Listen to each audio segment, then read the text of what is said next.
Wind's whipping pretty good. Alright, I'm here now. Let's utilize this time, shall we? Alright, what do we got? Hey Steve, great story sharing, thanks for that. I have a short one for you, but first I'd like to tell you a little bit about myself so you might know what kind of person I am. My name is John, but everybody calls me Johnny. As a child and through my teen years, I've experienced several strange things. I've seen ghosts as well as heard them whispering in the house. We moved several times and they would always follow. Ugh, that sucked. Harmless poltergeist stuff like movement of objects to more terrifying stuff like being held down on the bed right after going to bed. Ew. Screaming for help as hard as you can, but nothing louder than a whisper comes out until they let you go mid-scream. Seeing a Rottweiler jump in one window and out another window in the living room while the windows were closed. At 15 or so, I read a book about astral projection and started practicing and was getting better at it, but would fall back into my body before I wanted to, as I didn't have complete control of it. Well, that's interesting. On two separate occasions and two different friends that had spent the night, my friend asked me who the person in white was. Apparently my friend woke up in the middle of the night to look over at me and see me talking to a man dressed in all white and speaking to me in some strange language. Thinking it was my mom's boyfriend or something, my friend turned away and went back to sleep. The second friend experienced the same thing a few weeks later after the first. I took that as a warning to stop practicing. It's a strange world we live in, my friend. But as far as Bigfoot is concerned, I knew they were real when I seen the Patterson footage in Unsolved Mysteries.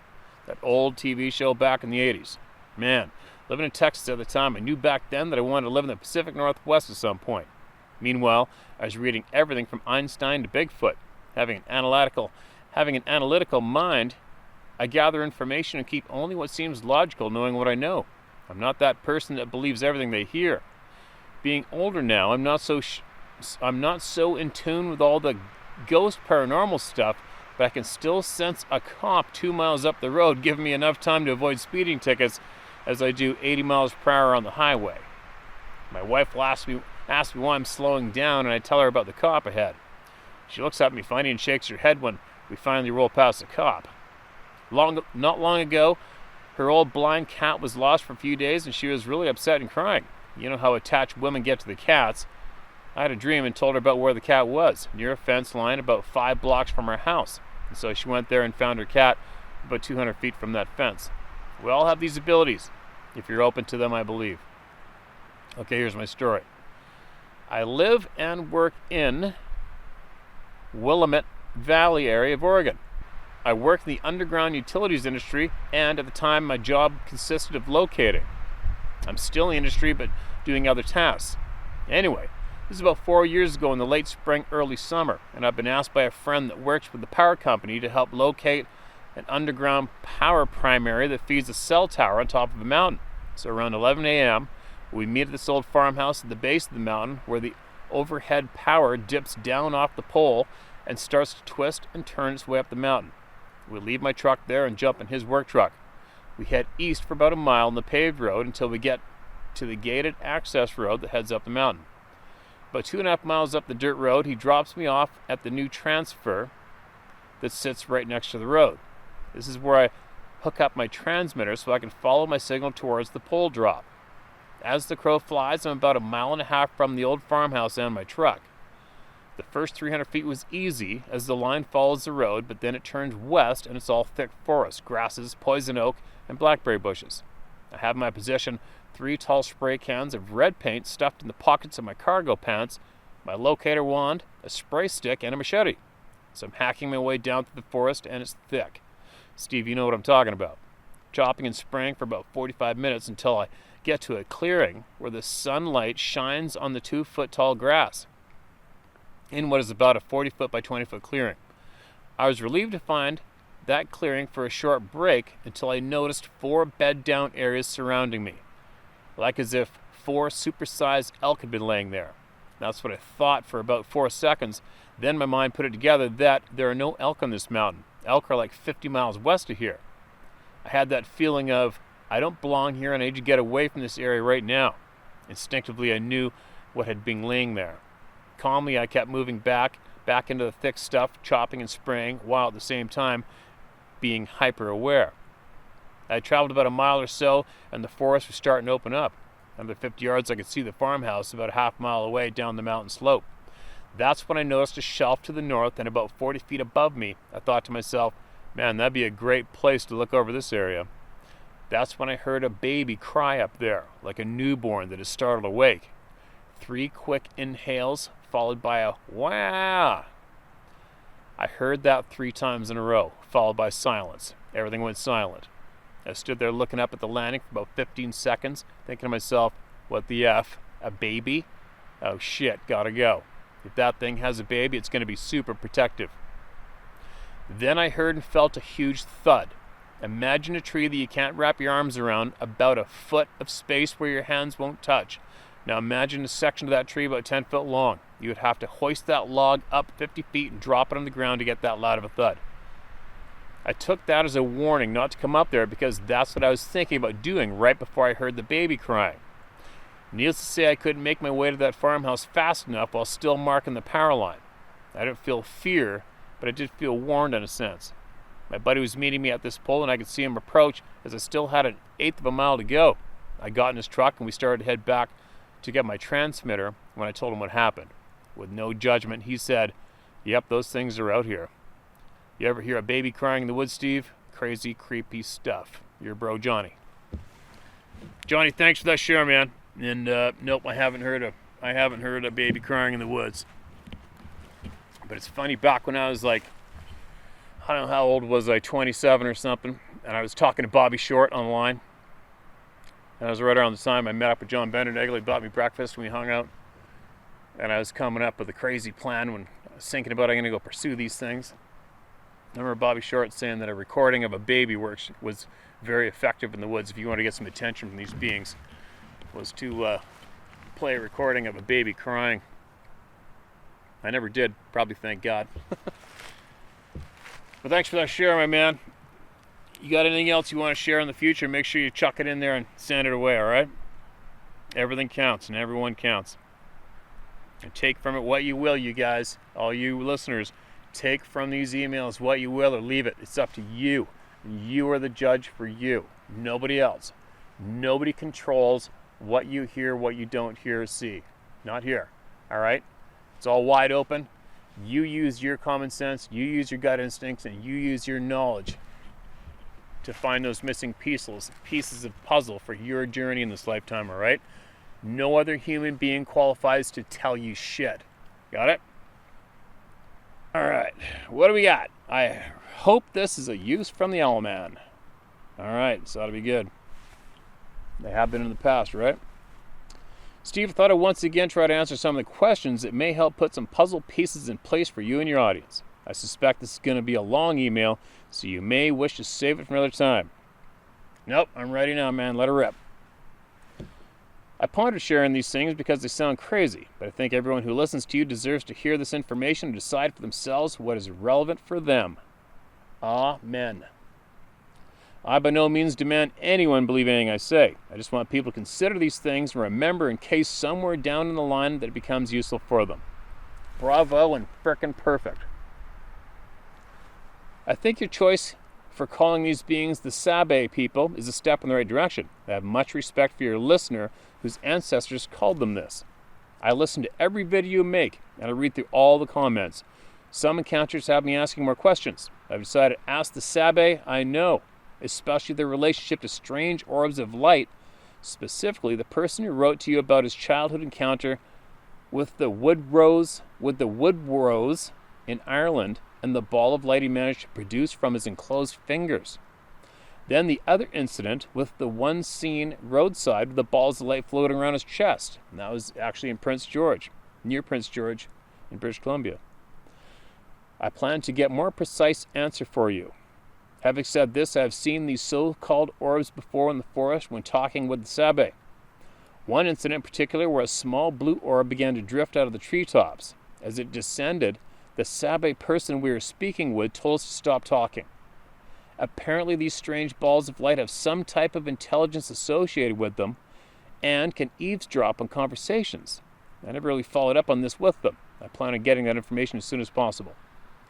What I'm about to tell you was specifically from a Sabe clan leader who trusts me. They typically don't discuss things about themselves unless they trust you. Once again, what I'm about to tell you could very well be bullshit for all I know. You keep asking who kills them or hurts them, etc. Maybe this will help fill in the blanks. According to them, there are 4 so-called aliens. They do not call them that.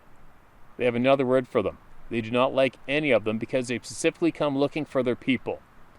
This clan leader told me this story. When he was a child, some of these beings showed up and kidnapped all of their women, never to be seen again. So they fear them greatly.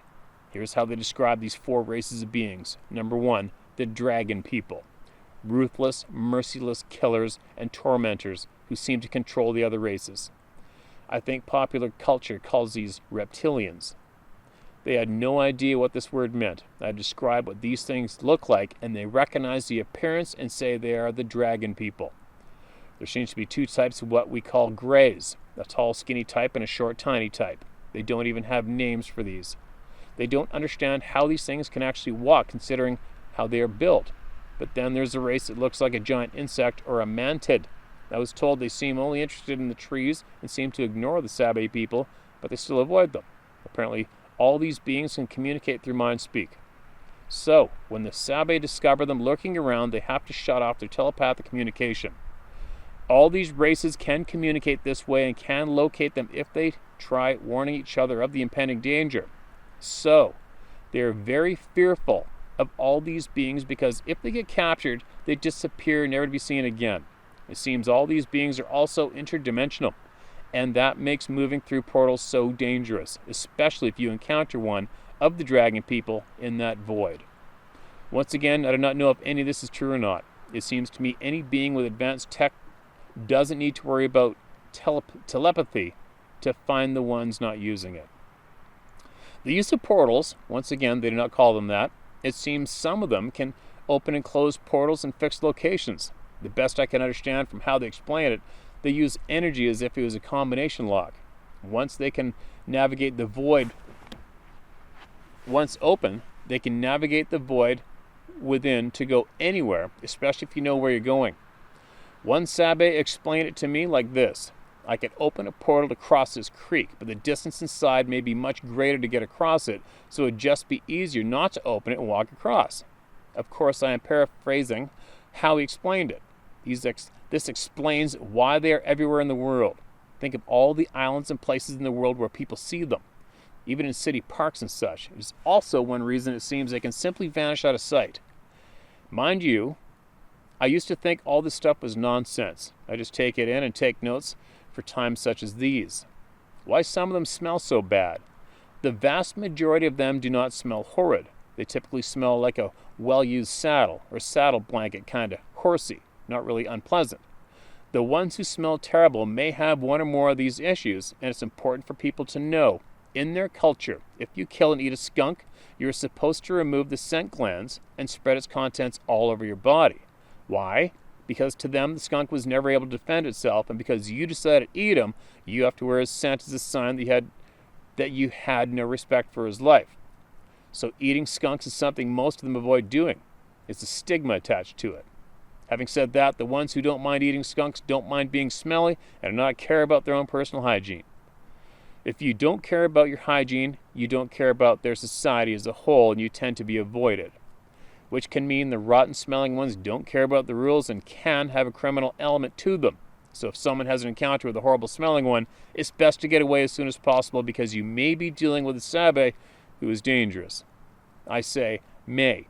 It's possible that individuals is just a lazy, disgusting slob and not dangerous. Sabe stealing animals. Stealing in their culture is viewed as just the way we view it. If they are stealing chickens, pigs, or other livestock, they are dangerous. It is forbidden to steal livestock from us, but it is not forbidden to take livestock that has escaped. In their system, escaped livestock is considered fair game. They can return it if they wish, alive and unharmed, or they may give something in trade for it. So people who write in and say they caught it stealing chickens from the coop are dealing with a criminal element. That doesn't mean they're going to harm you, it just means they're doing something taboo in their culture. So it's best to be wary of individuals doing things out of this nature. Why First Nations people will not talk about this subject with outsiders. What I'm about to tell you may not be true. It is something I was told by my Latina friend of mine who worked for a tribe in northern Wisconsin for a year as an electrician at a casino. Many years ago, this friend of mine took a job at a First Nation-owned casino in northern Wisconsin. She rented a home in a remote woodland. She worked nights, so she left her dog alone each night in the house. One winter night, she came home to find every blind around every window destroyed by her dog. She figured out her dog went to every window inside the house and tore the blinds to pieces as it was trying to get at something walking around the house.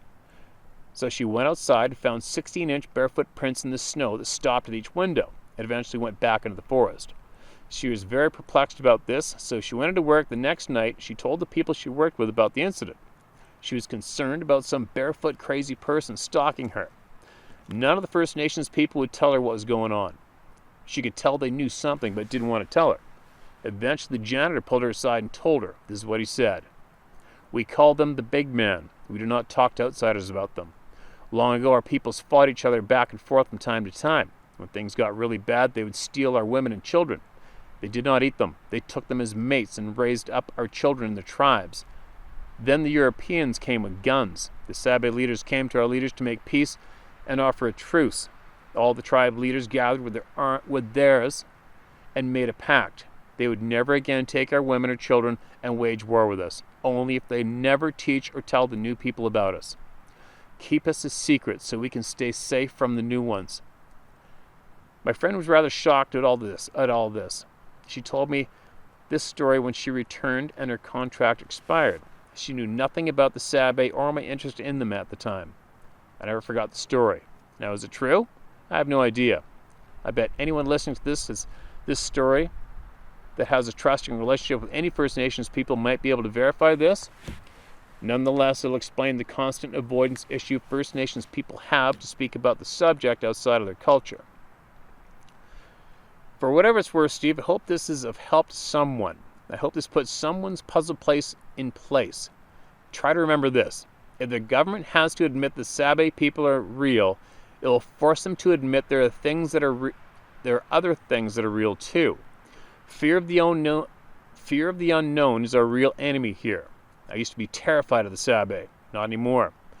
Once you can communicate with them, you realize who is friendly and who isn't. They do not tell their business to strangers any more than we do. Once again, I say, do not take anything I say as gospel.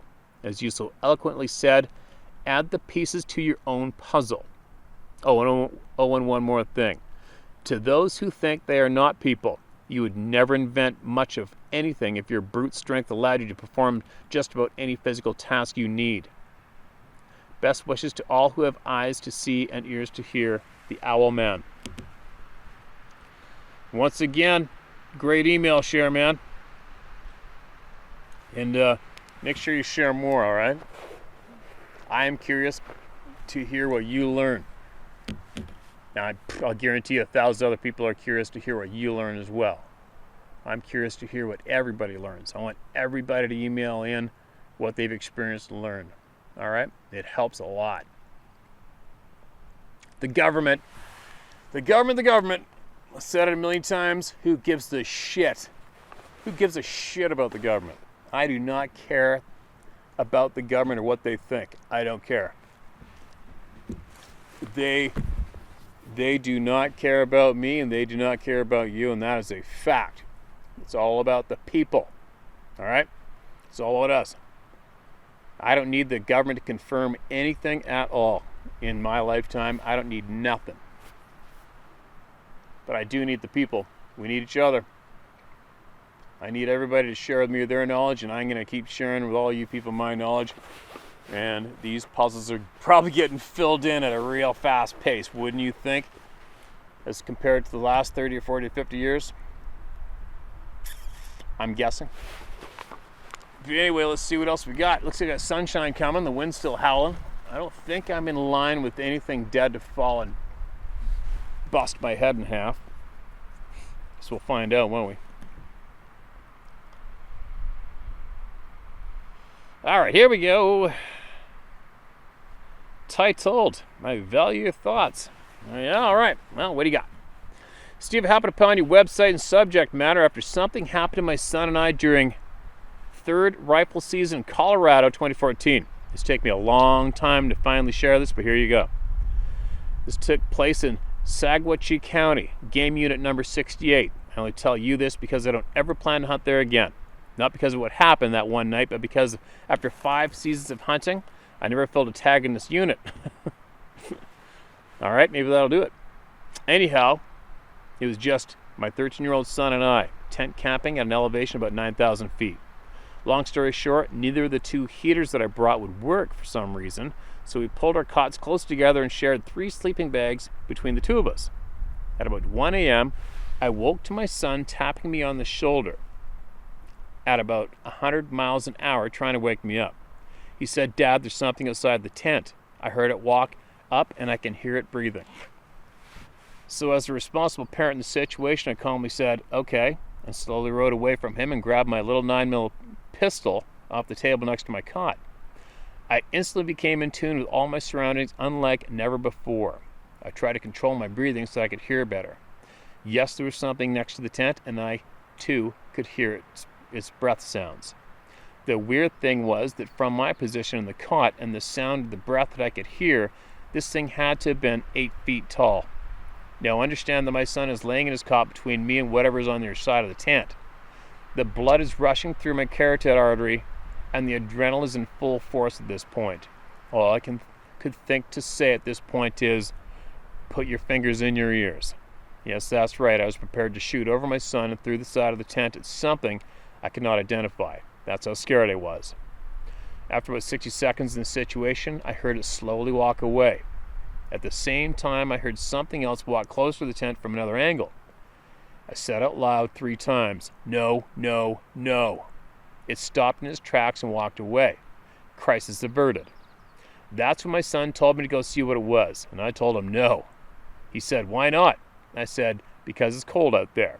I didn't want to admit that I didn't want to know what it was. We went back to sleep and didn't have any other issues that night. We got up the next morning to find a fresh frost covering the ground. I walked all around the tent and could not find a single track in the frost. Honestly, don't know what to think about this whole event. Tell me what you think. JD, Colorado Springs, Colorado. All right, JD.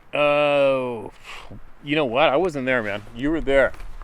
And usually what I tell people is, I've consistently told people here, is that if you had an experience and it troubled you that much that it actually knee-jerked you to go home, go online and start searching Sasquatch stories and Sasquatch information, then I think by the time you even find my email, your intuition is telling you what it was. That's what I firmly believe.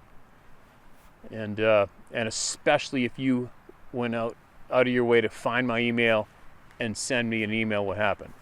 That for me tells me that you may not accept it between your ears, but that's telling me, I believe, your subconscious is telling you that you already know what it was.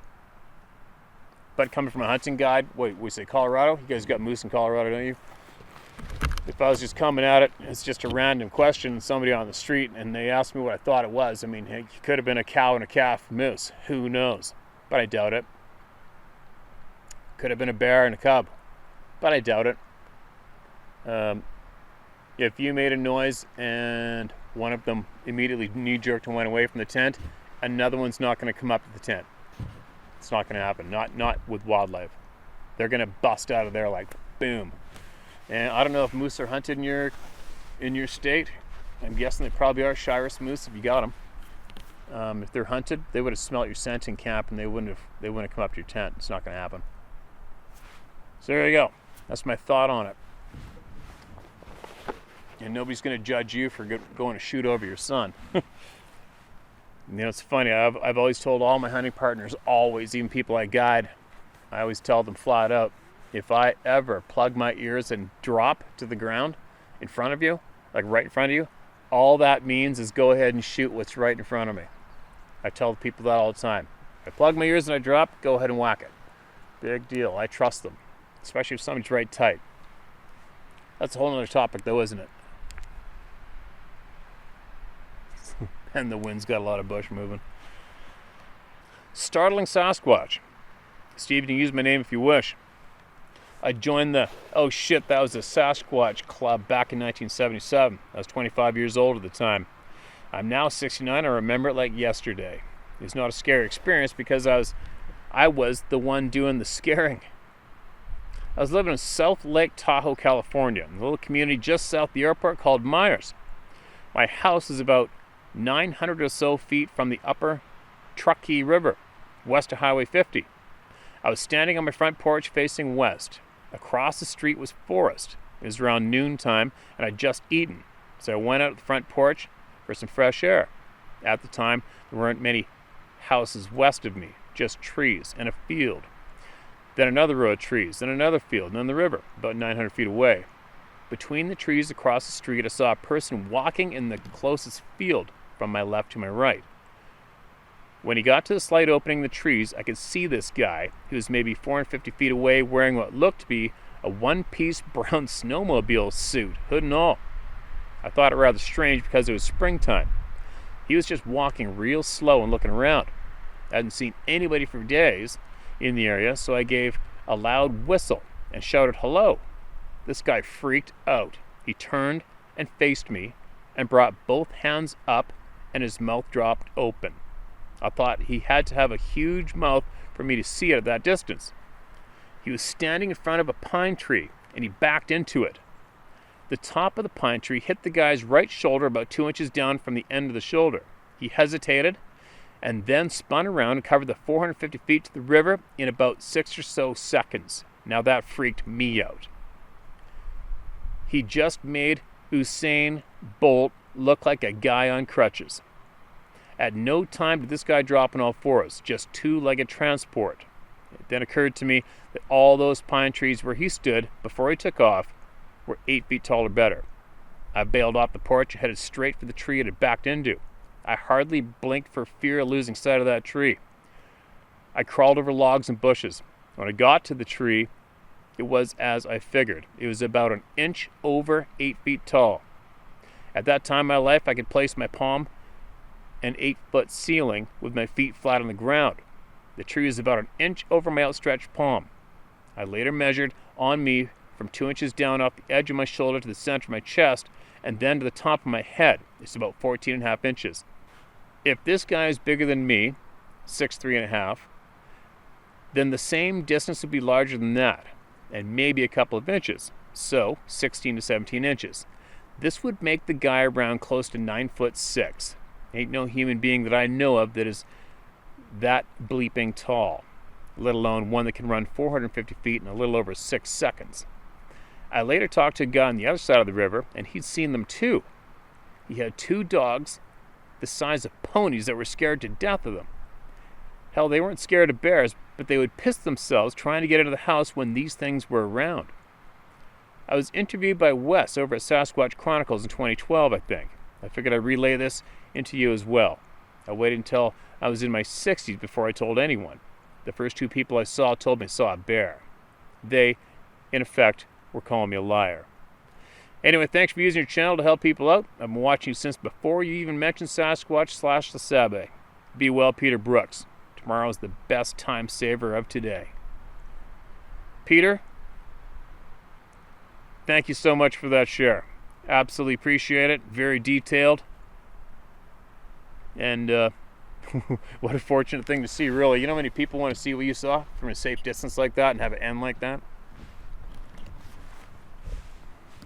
I want to see, well, I haven't seen the direct speed. I've never seen one of these things go ripping across a wide open stretch of land yet. Will I? Who knows? I don't know. Would I like to? I think maybe from a pickup truck. Right? I've seen something poking up and moving over 30, 40 feet and poking up and dropping down out of sight, and almost like a game of Frogger I described before one time when I was looking for them intentionally, and I felt absolutely intimidated and scared. It was like it was doing it to me, doing it for me intentionally, obviously, but I guess it was pretty quick, its movements, but there wasn't enough movement. I didn't get to see it cross a significant distance to freak the shit out of me and show me an absolute display of that what we would consider unnatural speed, right? What a thing to be able to do. It's not amazing that something, you know what?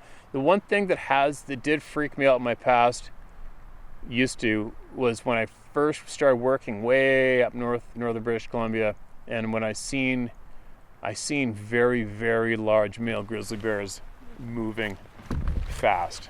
I mean fast. And at that time I remember thinking, holy shit, how can something so big move so fast? I used to refer to grizzly bears as brown lightning. It's basically the best way to describe it. When they are intent on moving, they are brown lightning. So I just can't imagine what it'd be like watching something 9 feet, 10 feet tall, 800 pounds, covering ground on 2 feet so supernaturally, right?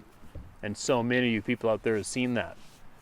And but I have heard people tell me in the past, firsthand, that what scared them the most was how fast the thing moved. And that was a quote from people I know. It was absolutely intimidating to see the speed they could move at. Understandably, right? Understandably. But anyway, what do you got? What time is it? I got time for more. I'll do one more from here, and then on the hike out, I'll see if I can stop somewhere else and get a good backdrop. Now it's not going to rain. All right, what do we got?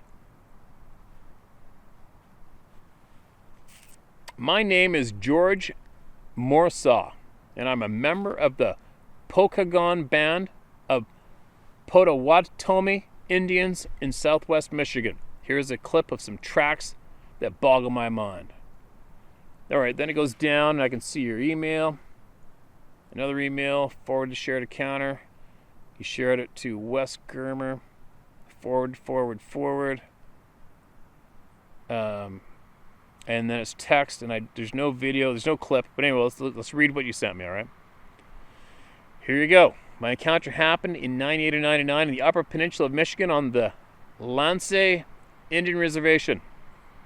I was visiting some friends, and as it got early in the morning, like 1 a.m., I decided it was time to walk home. So I started to walk out of the cul-de-sac to where it trees at the end. To the other side of the road is a popular bike trail, or a shortcut through the woods, nevertheless. Now, the road that I take home is without any street lights, but one in the middle, where another road intersects it. It was a cool August night, and so dark you couldn't see your hand in front of your face. I started to hear the leaves and sticks start crunching in the woods to my right. I started to get fear, as though a black bear was getting closer for an ambush. I kept walking, and I started to realize that it was stepping in sequence with my steps. I was now being paralyzed by something that was in the tree line. I stopped in mid-stride and turned to look in the tree line as though I could see, but whatever the case, it stopped exactly when I did. Everything felt like pending doom in the total darkness and horror that just now started to join me for a stroll on this unknowing, unheard of situation smack in the middle of the reservation. After waiting in stride for at least 30 seconds, my only option was to continue at home. I had two thoughts. I'm still alive, don't run. I also had the feeling of relief in sensing that I had not heard a sound since I had stopped in the place. With my first stride from standing position, I heard footfall once again. This went on for about approximately 10 to 12 steps. I couldn't see my own hand in front of my face due to the darkness that surrounded me, but I recall being able to see my heart jumping out of my chest. That's real when one becomes as terrified as me. With the next step, I stopped once again in the middle stride. I thought that any second I was a dead man. My next thought was that I was going to die. Then after another 30 seconds after stopping, I noticed that whatever this was, it had once again stopped, and sheer pending doom fell over me, and my heart was pumping so hard, I was sweating like it was raining. My only thought was to continue on home as I was looking at the only street light that was on another road that comes to a T with the road I'm walking on, about a quarter mile away yet. With every step I took, it was crunching in the tree line paralleling me as I calmly walked down the road. Once I made it to the light, I stopped and tried to get a look at what it was, but once it didn't make another sound, I turned around because my body was screaming for it. If not, I may have went into cardiac arrest. My number is, I'd love to be on your show. Listen to everyone so far and remember every detail. So thank you so much for having your show be everything it has become. Whew. All right, George. Appreciate it, man. Thanks for that share. I hope you made it on the other show. Got to talk in person. We might be able to sometime in the future. The old paralleling in the bush routine. This happens so many times, and I haven't a clue why they do it. I mean, why bother, right? That's one thing that I'm getting to the point of now. It's like, why bother? Why bother with the dumbass human beings? We're not worthy prey, right? On average, we're just not that worthy of a prey animal. We're way too easy to mess with. Our senses are just so... Our natural senses have just been hammered out of us. We don't have it, but we barely got any sense of smell. The majority of us aren't in tune with our sixth sense. We can't sense anything coming for a long ways, like I'm sure we used to be able to. I just don't understand the draw. I mean, it just doesn't make sense. You got all this land. Why is something like that intent on coming close to me or you and paralleling us and going step for step? Obviously, it's for kicks. Or is it for kicks? It's happened too many times. Is it a passage of right away to them? Is it like being in the Boy Scouts? You have to check it off. You know what I mean? You have to check off that you paralleled a human and scared the shit out of a human by pacing it. I don't know. It just doesn't make sense to me, you know? We're not worthy of an animal to sneak up on and brag about what you just did to it. There's other things that are much, much more tougher to pull that off with than just a stupid human being, right? But anyway, there's another handful. They're not going to stop coming in. Share my story, howtohunt.com. Tell my story, howtohunt.com. Get it in. We're getting done, right? I mean, there's a lot of you that have emailed in and you've probably lost hope and you're pissed off at me because I haven't read your email and you think I intentionally didn't read it. It's not the case. Okay, I'm finding emails in spam boxes of 5 different emails that I have, even 6 different emails. I'm finding emails all over the place. I gotta go back into the back. I don't delete anything, just so you know. I do not delete emails from my inbox, even after I copy and paste them and put them in the notes, and even after I read them online. I do not delete anything. So if you send it to me, it's still there, and I will find it. I'll get to it.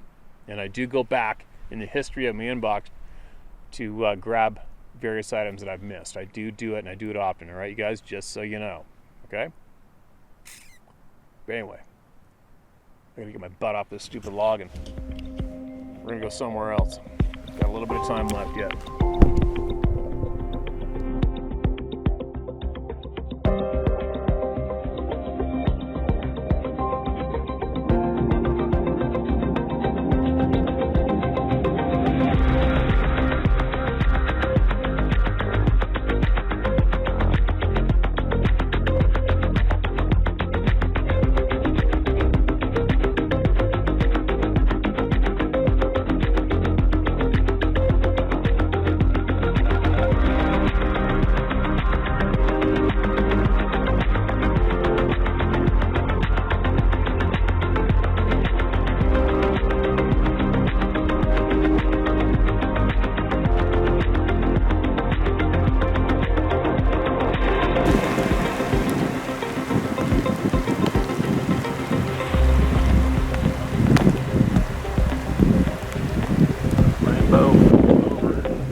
Thank you.